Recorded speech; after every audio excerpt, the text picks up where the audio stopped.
podcast is whispered because it's full of things you shouldn't say out loud. Today's episode is about heartbreak and bad decisions and the 2 a.m. urge to text someone who's already blocked you. If you've ever sobbed in a club bathroom or written a 3-paragraph just checking in text, this one's for you. Let's talk about all the ways we handled heartbreak terribly. Okay, Ron. Which breakup hit you the hardest? Okay, we're starting off strong here. Well, as you may or may not know, I just got out of a 9-year relationship. I say just, but it's almost been a year, which is crazy. That one hit me the hardest. For obvious reasons. We had gotten together when I was 16, and I am now 26. So you can imagine I did not know how to live without this person. But hey, I figured it out. Clara, which breakup hit you the hardest? I think my first breakup hit me the hardest. I was very young. It was like a very immature relationship. I mean, not that young. I was like 19, but it was like my first. It was my first everything. So It's the firsts. it's always the first. I didn't really know how to handle the separation when it first happened, but it hit me so hard that I feel like I've been very skilled at handling every other separation I've had following that one. Yeah, I can't imagine going through another breakup. It will be easier. I can't wait. What was the most embarrassing thing that you did post-breakup? I did a lot of very embarrassing things. I did like the usual, like stalking and like checking what he listens to on Spotify to see if he's sad. I think the most embarrassing thing I did, my ex was my next door neighbor, and my roommate's room, her window was like overlooking the entrance of his house. Wow. So sometimes I would wait for my roommate to go to work and sit in front of the window, just hoping to get a glimpse of him. What's the most embarrassing thing you've ever done? We had a shared ChatGPT account, and after the breakup, I did log on to the ChatGPT account and look at the history. And just to see if he was asking for advice. He wasn't. And then a couple weeks later, oh no, probably like a week later, I was like, I'm gonna check it again, and I was logged out. He changed the password. Maybe he did end up asking for advice.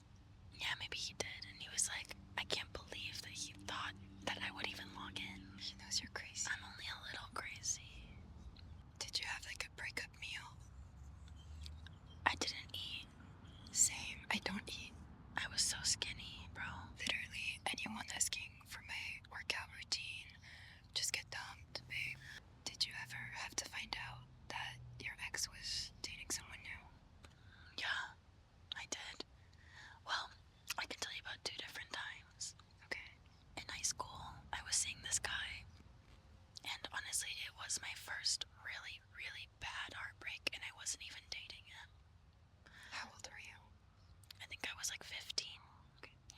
And I kind of had this like thing going with this guy, and I was obsessed with him. He was gorgeous, and I told my best friend, and she was so happy for us. And then randomly one day I'm sitting in his car, and he's just like, it's not working for me. And of course I fucking freak out. He's like, no, it's just not working out for me. About a week and a half, 2 weeks later, he takes my best friend to winter formal, and I find out that they've been hooking up behind my back the entire time. This is like double heartbreak. It's double heartbreak. And then I lost all of my friends because we were in a friend group, and they all took her side. With my most recent ex, I was sitting in our apartment in Paris, and one of my friends called me and alerted me that my ex of 9 years had a new girlfriend after 3 months. Has anyone ever given you a breakup gift or a letter? It wasn't really like for the breakup, but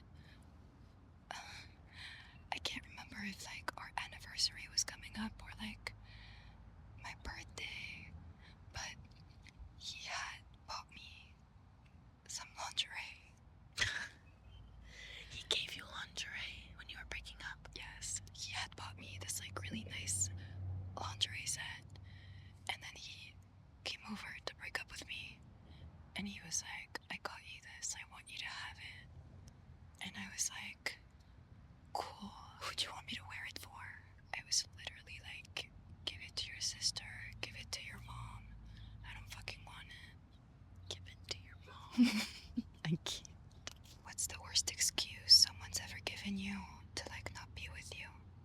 My situationship told me that I scared him. You are very scary. Basically what happened is he kept canceling and moving our dates. So I calmly asked him to not do that anymore. I was like, this isn't gonna work for me if you keep rescheduling. And he got really scared and he was like, I hate conflict. Honestly, you're scaring me.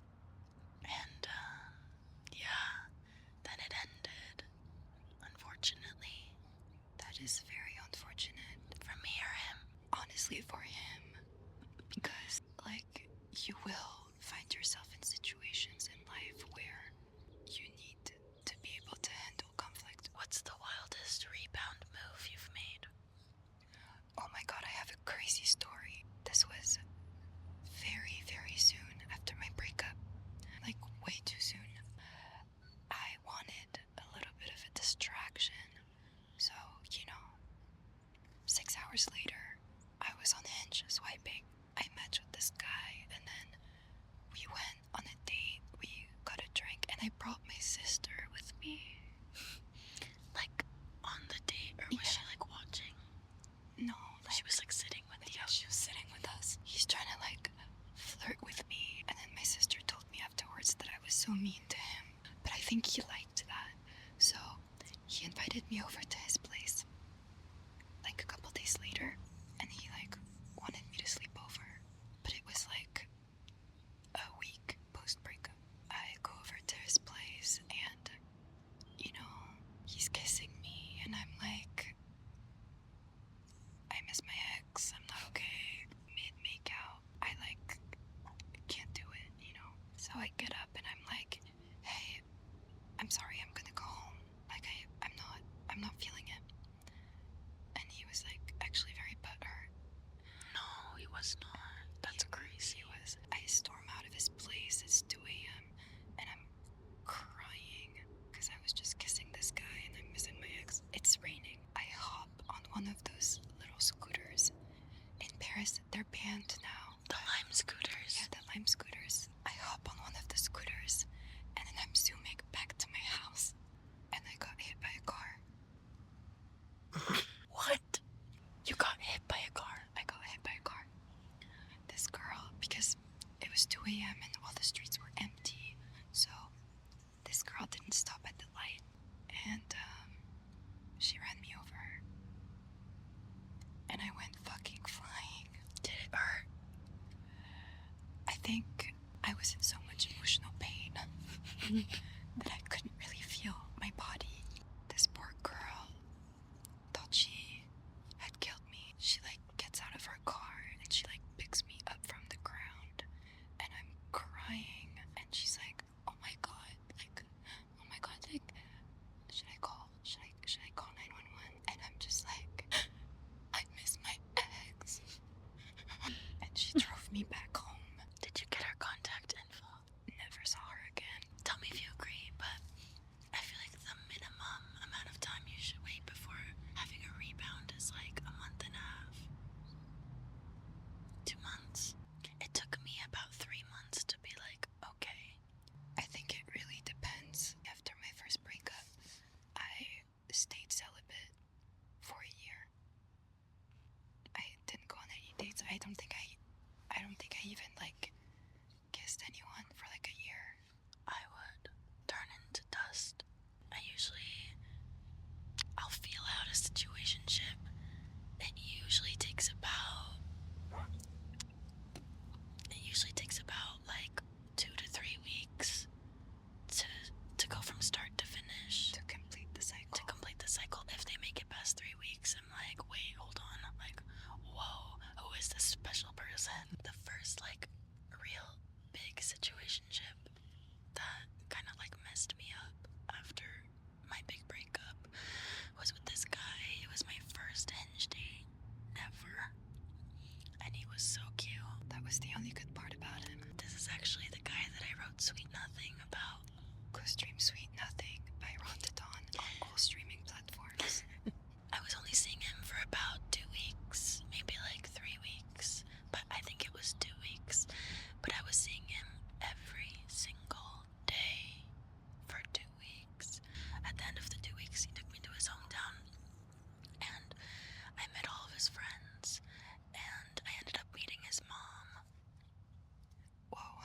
At the end of that, he basically told me he was in love with me, and I was like, bro, you've only known me for 2 weeks. We were walking around this park, and we got in a huge fight. He asked me, he's like, what is this to you? And I was like, you know my situation. I just got out of a 9-year relationship.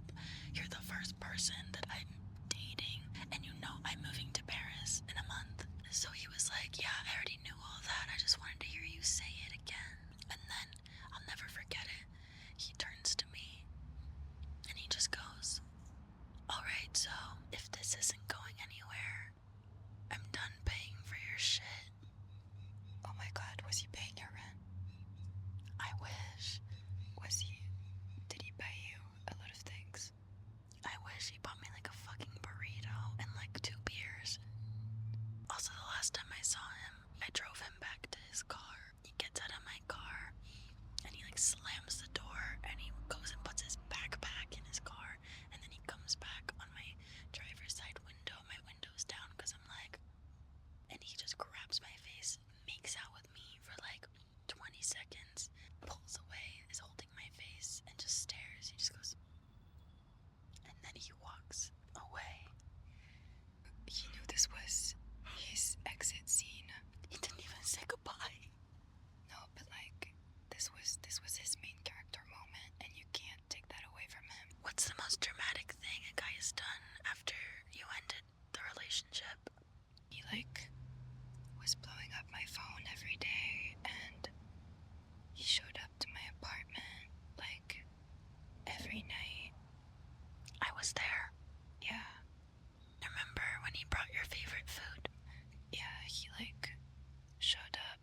He was outside at like 1 a.m. and he had picked up my favorite food, and he was like, please come down and speak to me. I have your favorite food.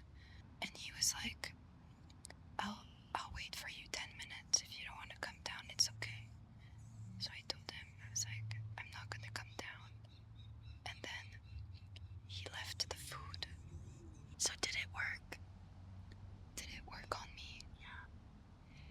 You know, I love a man who yearns and who fights for me, but it does take a lot for me to ever go back on my decision.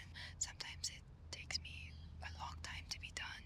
Me too. But once I'm done, I'm done. I'm done. And it would probably take like much more effort than most people would be willing to provide to get me back. I love effort. If you're watching this and you think it's cool to act like you don't like the girl so that she likes you more, That doesn't work. it's so fucking shitty. It's so boring. It's not attractive. Just text her first, bro. Stop being like, oh, I fumbled a baddie.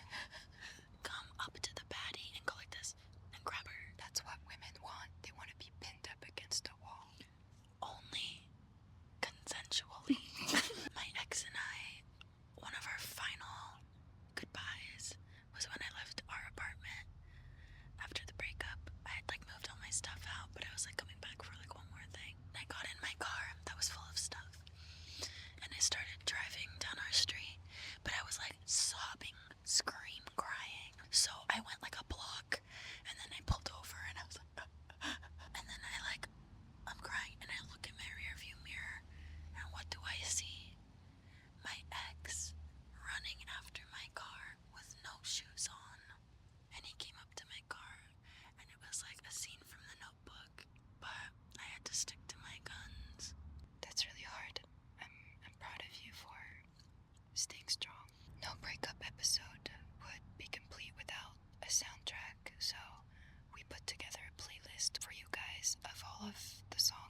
Wait, actually, I know you don't like that song as much.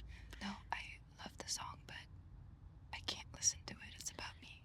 Go stream all of Clara's songs right now, because all of them are absolutely heart-wrenching and beautiful. Another song that I really love is A Concert 6 Months From Now by Phineas. He's just like talking about his ex, and he's like, I bought us tickets to a concert in 6 months because he believes that they'd be back together by then. It's kind of crazy how much telling yourself that it's not forever while you're going through a breakup will make the breakup easier. Because the pain isn't forever. Because the pain isn't The forever. pain isn't forever. When you're going through it, you don't think there's anyone else that could even measure up to this person or the way they made you feel. But as you're healing, it's so crazy because you start to meet people and you start to be like, there's so many different kinds of people out there. Yeah, there's a whole world. My one big breakup song for my very first breakup was this song by this artist called Hannah Cohen, and the song is called All I Wanted. And literally there's this little chime sound at the beginning of the song, and just hearing that tiny chime sound gives me PTSD. And then I remember very soon after I moved to London, and I remember listening to a few songs on the underground and just crying on my commute to work. One of those songs were Perfume by Marrow, very pretty song, and another song called Feeling Blue by On Flirt, and it's just this very distorted, verbed out guitar song, and it's very dreamy, and I would just play it on repeat and just picture reconnecting with my ex. Also, I forgot to mention that I was more obsessed with listening to songs that made me feel better than I was listening to songs that made me cry.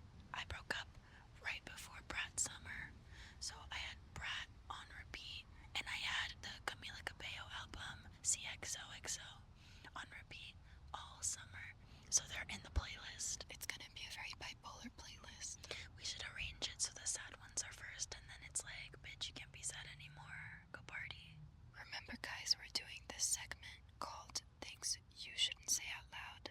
So for this week's episode, we would love for you